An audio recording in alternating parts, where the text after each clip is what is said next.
Good evening. Thank you for joining us. I'm Yoon Jung-min. We start with news of South Korea forging formal ties with Cuba, a longtime ally of North Korea. This was confirmed in a surprise announcement overnight. Our foreign affairs correspondent Bae Eun-ji covers this stride forward and its significance.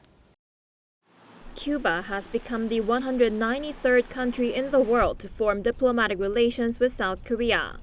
In a surprise announcement on Wednesday night, Seoul's foreign ministry said the United Nations representatives for the two countries exchanged official letters in New York, calling it a crucial turning point.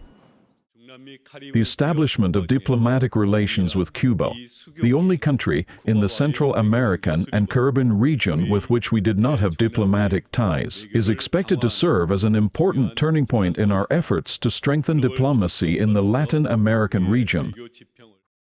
This leaves Syria as the only country among UN member states that does not have diplomatic ties with South Korea. Cuba didn't, mainly because it has been and continues to be a close ally of North Korea. The North established diplomatic ties with Cuba in 1960, and Cuba still has an embassy in Pyongyang. The South Korean government has worked on improving relations with the communist-run island for the past 20 years. Growing popularity of Korean culture, such as K-pop and K-dramas in Cuba in recent years, also added momentum. With South Korea and Cuba agreeing to open diplomatic relations, North Korea is expected to become more isolated on the global stage.